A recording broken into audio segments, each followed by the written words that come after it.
Pro Group Management. Workers' comp that works for you.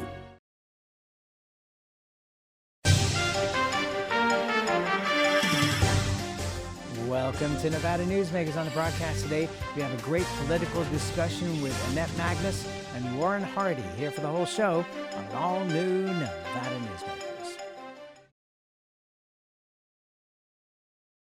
Nevada Newsmakers Goes to Washington is brought to you by Pro Group Management, workers' comp that works for you. NV Energy. NV Energy proudly serves Nevada, providing electricity to 2.4 million electric customers. The Nevada Mining Association, mining a better future for Nevada. And University Medical Center of Southern Nevada, offering the highest level of care in Nevada. We put our lives on the line to defend democracy, protect freedom, and secure the American way of life. But as independent voters, we're denied an equal voice in our elections because of Nevada's closed primary. This November, we have the chance to change that with Question 3. Question 3 opens our primary so all independent voters have a voice in our primary election. Vote yes on Question 3 to open our primary so all our voices matter.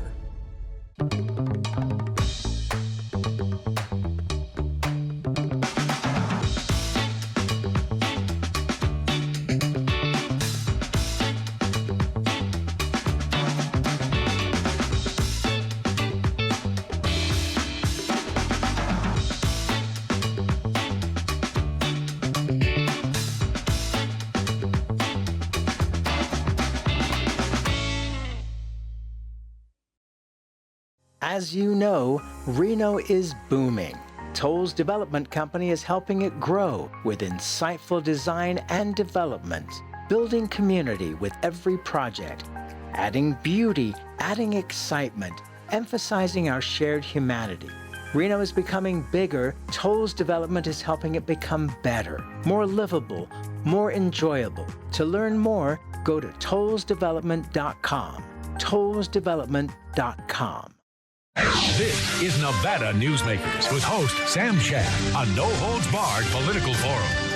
Now, from the Nevada Newsmakers broadcast headquarters, here is Sam Shad. And back on Nevada Newsmakers, coming to you from Las Vegas at the Ahern Hotel. We are pleased to welcome back to the program former State Senator Warren Hardy and Annette Magnus of AM Solutions. It is a pleasure to have you both here. You were great the last time you were on together, so I thought we'd just do this all over again. My first question is to you, Annette. What has surprised you the most about this election cycle? Well, since the last time we talked, we have a whole new nominee, and it's no longer Joe Biden, it's Kamala Harris. And I was very excited about that. I think that it has reinvigorated our base on the left. It has really added momentum to a campaign, I think, that over the summer when we last talked was kind of stalling.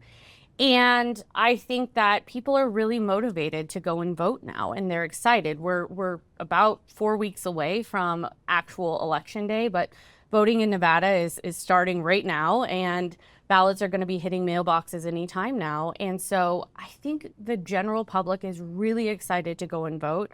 I know I'm really excited to have this election over with. And I really think, too, the first debate and the vice presidential debate, they really actually talked about issues this time. There was a little bit of screaming from Donald Trump during the first debate, but I think for the most part, we're focused on issues, and that's the right place to be focused. And according to the New York Times, as we record this, she's raised over $1 billion so far since the announcement, which is amazing. My question to you then, Warren, is was there not a coup in the Democratic Party by having the vice president be the only nominee versus having 4 or 5 choices to go to the convention and let the convention decide? Well, that's going to be the party line, right? But as you know, you don't always get the party line out of me. I don't know that they really had a choice. I think it should be of some concern to Democrats that that was the only choice. I mean, she's never won a national primary. She's run for president, didn't win. So I think there's still questions about what her national base is like and whether she can get the base. So I think it's more of a problem for the Democrats than it is for the Republicans. Maybe she's fine. I don't know. But that's a question that I think Democrats should concern themselves with. She's never gotten through a primary, and so now she's the nominee. So I wouldn't call it a coup. I mean, I think it had to happen. Look, to be honest with you, back in the day, I was a Joe Biden fan. I think he was a good U.S. senator who worked well with President Reagan and others. And I've been a little discouraged about what's happened to him and how far he's been pulled to the left in the last few years. But that needed to change. Look, I think it would have been unfortunate for him to remain. He's obviously had some cognitive decline. Don't want to see that to happen to anybody, let alone a good person. I think Joe Biden was. But I think the Democrats should concern themselves. Yeah, you've got a bump, you've got an excitement. That's clearly with the base, right? I can tell you the sort of further left base. I think the only people that are really excited about Donald Trump are the right too. I mean, I don't know the middle America that's going to make the decision. I don't know how much of an impact or how much the race is going to change. It's really interesting for me to watch Republicans like Vice President Cheney say, "Well, I'm going to support Harris." I'm not a fan of Donald Trump. I can't in good conscience vote for the policies of Kamala Harris, though, right? So people sort of automatically assume if you don't like one, you must be supporting the other. Really surprises me that people hate Trump that much. They're willing to say, I'm going to go pretty much completely against my philosophical leanings and vote for Kamala Harris. So it's going to be a weird election. All right, so to use a little Nevada history here, when Harry Reid ran the last time, you had Republicans for Reid. Yep. So is it really a shock that you would have people crossing party lines because they're not comfortable with a candidate? Absolutely not. And in a state like Nevada, we have bipartisan voting all the time. I've voted for Republicans as well. If there is a better candidate, you vote for the better candidate. I think that's kind of a Nevada thing. I think with this race, what you're seeing is Donald Trump, who, in my opinion, is very dangerous and is dangerous to democracy. And you could put a pet rock up next to Donald Trump, and I'd vote for the pet rock at this point because I think the pet rock is more qualified. But what I think you're seeing is Republicans with conscience saying, we cannot in good conscience have this man back in the White House again. He is a danger. He cannot be having that amount of power. And so they are making a choice and going with Kamala Harris because they do understand that we need to have at least consistent leadership. And what I'll say for the left, who maybe won't be as invigorated as they would have been with somebody else, I think you can hold Kamala Harris accountable. I think you can push Kamala Harris on issues that matter to both the right and the left. And I think you can reason with Kamala Harris and have a reasonable conversation about those issues, whether you agree with her or not. I don't think the same is true for Donald Trump. I don't think there is reason there. I don't think you can have a philosophical debate and get anywhere with him or hold him accountable. I don't think accountability matters to Donald Trump. And that's a problem. And yet, half the country supports Donald Trump. And that is their problem. But it's policy driven. I mean, the first time Trump ran, and really through his presidency, I didn't have major problems with his policies. I disagreed a little bit on Syria and a couple of things, but I didn't have major issues. I got major issues with his policies now. Yeah. With his, tariffs, for example. That's not a Republican policy. But hang on, but Democrats have maintained, Joe Biden has maintained, for example, the China tariffs that were put on, they did not drop under the Biden presidency. That's true, but from a Republican perspective, free trade, you can argue, there's other ways. I agree with you, by the way. Yeah, why Donald Trump is putting a 200% tariff on John Deere for moving. Why don't we focus on the reasons John Deere left and why American labor is so expensive? But I don't think there's a serious observer or consultant that wouldn't acknowledge if it was Kamala Harris versus almost any other Republican, there'd be a red wave, and the Republican win going away. If it were Mitt Romney, if it were Marco Rubio, if it were almost any other Republican. So I think that's a bit of an indictment on Kamala Harris as well. And I think some of the ads are brutally effective. I mean, if you're still watching. And people are just starting to watch. I don't have a choice but to watch. But I think people are just starting to watch. And there's policies and things she's advocated in her past passed, they're going to be problematic.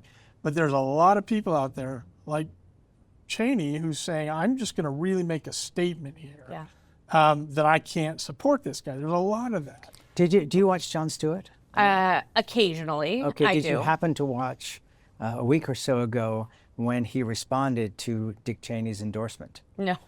He used two letters that were not polite in terms of, we don't really need your endorsement. Oh.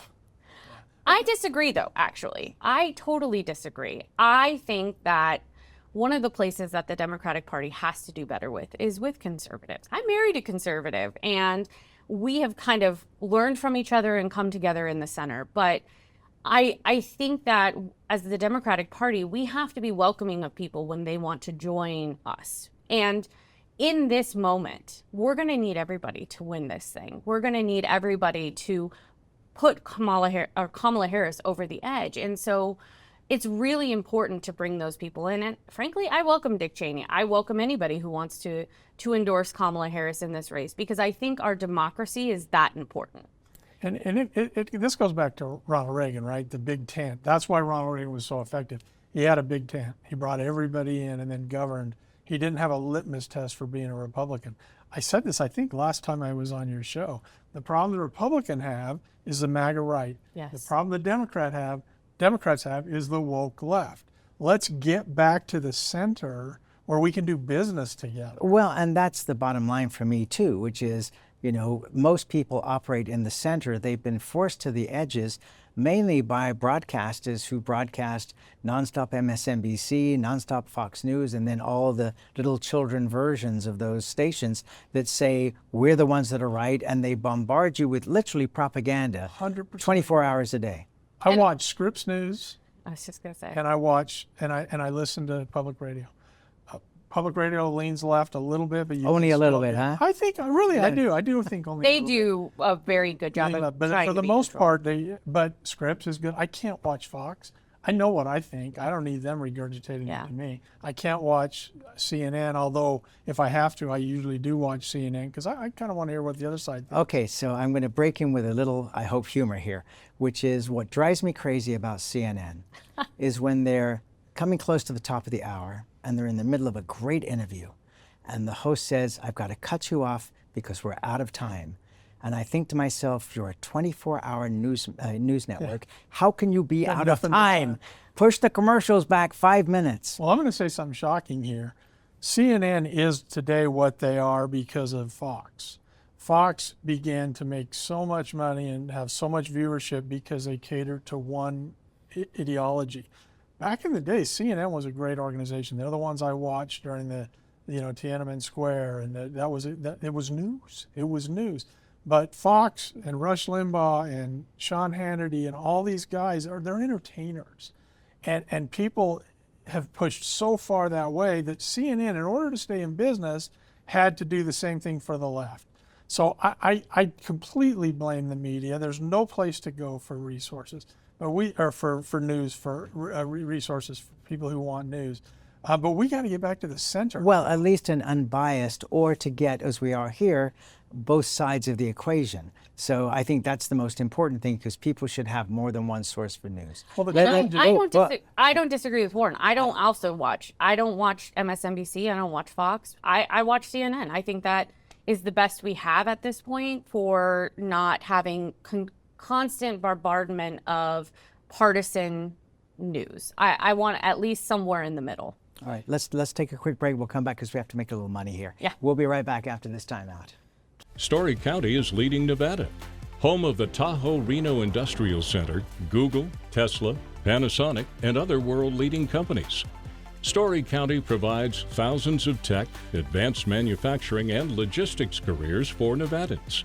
We're diversifying and driving Nevada's economy and generating millions in tax revenue and billions in economic activity across northern Nevada. Story County is leading Nevada's future. Before you vote, you should have all the facts. But there's one problem. Sam Brown's hiding the truth. He doesn't want you to know he spent a decade working to ban abortion. doesn't talk about running for office in Texas, supporting one of the harshest abortion bans in the country, and hides the fact that he ran a group trying to ban abortion in Nevada. The truth?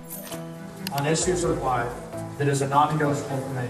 He's an extremist, and he's wrong for Nevada. Win Senate is responsible for the content of this ad. Like a traditional handmade basket, retail is woven into the fabric of life in Nevada. From big box to mom and pop, retail supports our communities in countless ways. Jobs for the disabled, team uniforms for kids, help for the elderly, and so much more. Retail employs over 1 in 10 workers. Retail supports Nevada, and we support retail. RANNV.org. Pro Group Management is the place where companies can find workers' comp solutions that are designed to meet their specific business requirements. As regulations evolve, Pro Group takes a proactive approach to clear the path to make sure your business stays ahead of the curve. Knowing your workers' comp program is optimized, you can focus on other important matters related to your growing business. Pro Group Management, workers' comp that works for you.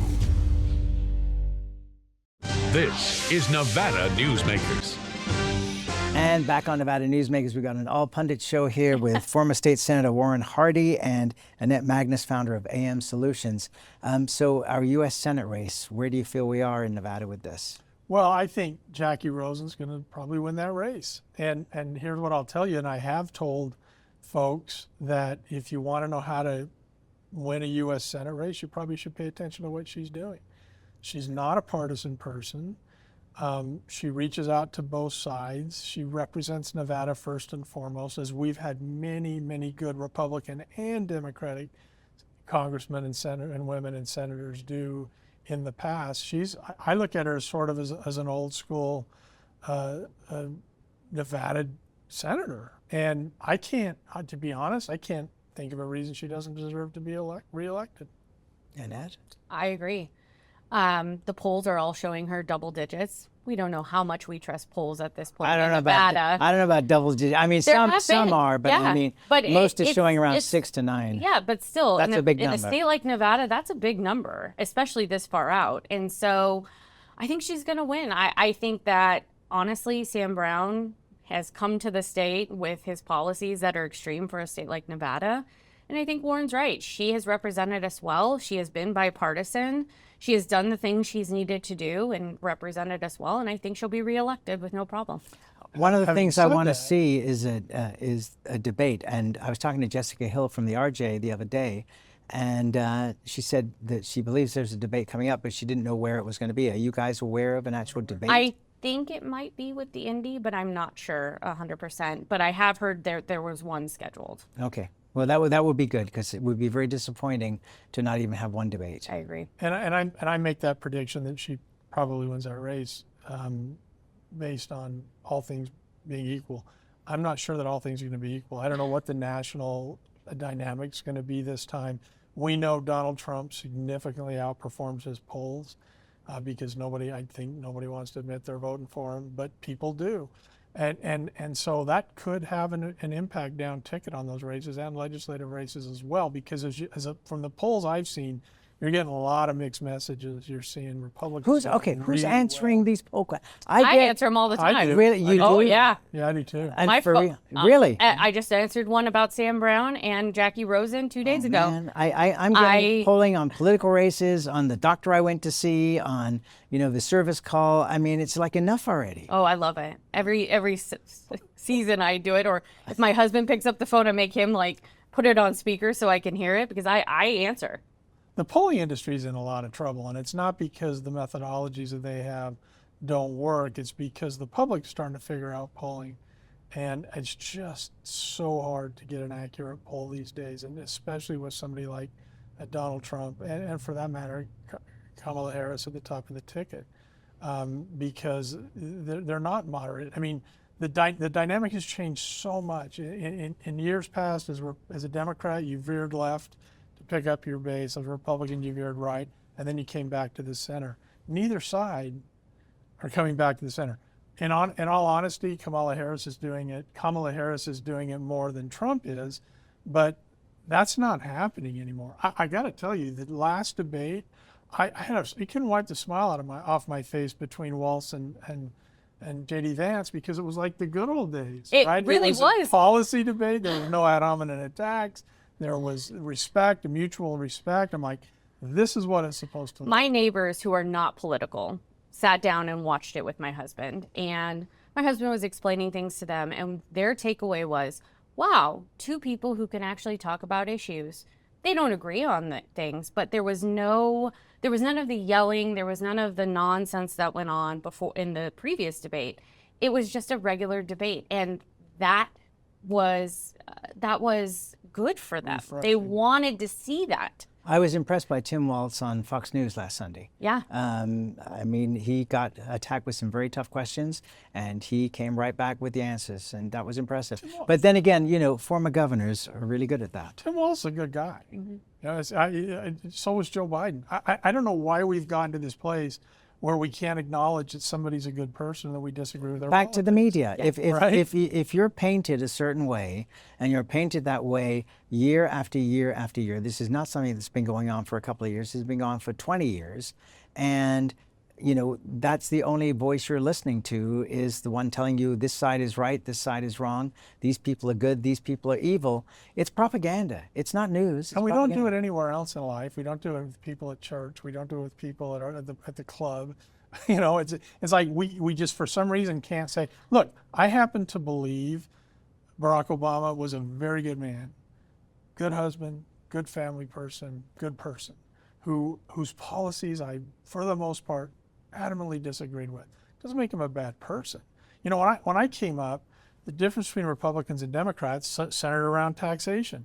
Democrats tended to think we should tax people based on their ability to pay. Republicans tend to think that we should tax them on the services they use. I remember having this conversation with Harry Reid one time about the differences between Democrats and Republicans, and it came down to this.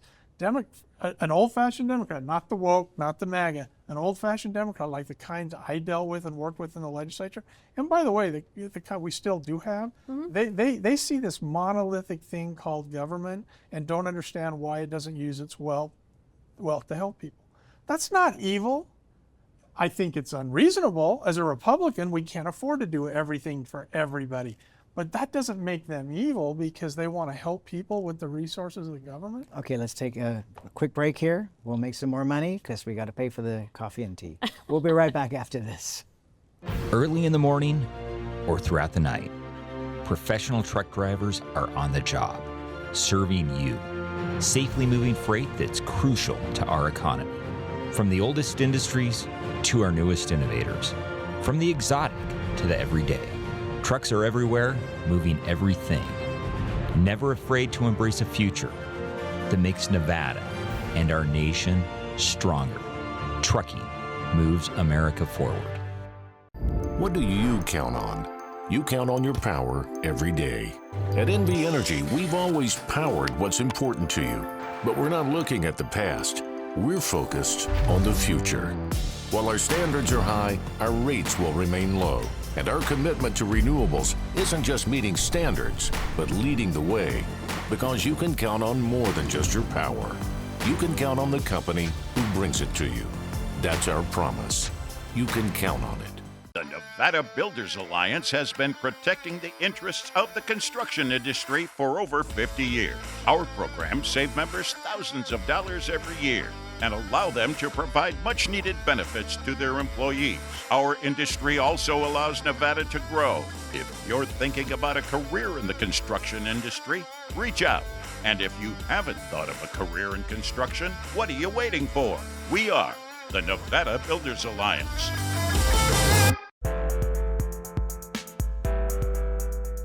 They want us to believe we only have two options. That's just not working anymore. I've never been a follower. I'm a businessman and entrepreneur. I'm ready to forge a new path to secure our future. One that keeps Northern Nevada free, fair, and wild. A path that means freedom for all, including affordable housing. I'm Greg Kidd, and I approve this message because I'm not from either political party. I'm for Nevada. This is Nevada Newsmakers.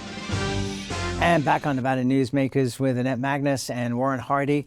Annette, any thoughts on the congressional races? Because a lot of people that are talking to me are saying that they don't think any of the incumbents are going to get thrown out. Is that I don't think they'll get thrown out either. I think Susie Lee has the toughest race against Drew Johnson. I don't think Drew Johnson has a chance. I think it'll be close, but I don't think he's going to win. And I think that Congresswoman Titus, Congressman Horsford, Congressman Amodei, I think they'll all be fine. You know, it's interesting. Drew Johnson is a very sharp guy on policy issues, and maybe there's a place for him somewhere else within the political sphere if this doesn't work out. Yeah, no, listen, I think that something unique about this election cycle, there are very good candidates on both sides, especially at the legislative level. I'm really pleased with the governor getting involved and having an input into the Republican candidates. I'm highly impressed with the quality of the candidates. But depending on the national trend, keep an eye on that Lee Horsford race. Well, and also, you know what's going to be interesting, and sadly, but interesting, is how the federal government deals with this hurricane situation. As we're recording this, the hurricane, the latest one, is bearing down on Florida, but the government's relief efforts, and there's already been a political twist to this that is not pretty. I was going to say, and people need to not believe disinformation out there, because there is a huge swath of different disinformation about FEMA, about them collecting donations, about them not getting money. It's nonsense. And no matter what, they're never going to get it right completely for everybody. So it's a lose-lose situation for them. Right, but there are a lot of people doing their level best. Yeah. Thank you both very much for doing this. I always appreciate you being here, and we'll be right back. Imagine a magical garden that feeds Carson City's hungry and homeless, teaches our high school students agriculture, creates hanging floral displays to beautify downtown, and yet charges nothing. It's not magic. It's the Greenhouse Project. It's real, it's growing, and it needs your help. Go online to carsоncitygreenhouse.org so together we can grow it forward. Welcome to the Winnemucca Big R. Hi, I'm John Walker. Welcome to Big R Lovelock. Hi, I'm Rich Martin. Welcome to Fallon Big R. My name is Braden. Welcome to Big R Fernley. Hi, I'm Kelly. Welcome to Big R Sparks.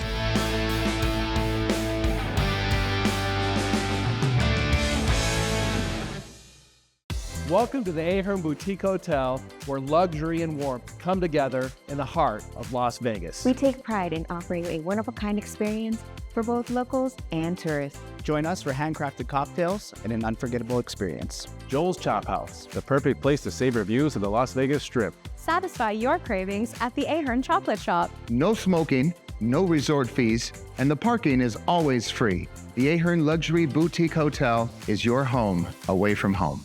Here on 7 at 7, we're bringing you the local headlines in just 7 minutes.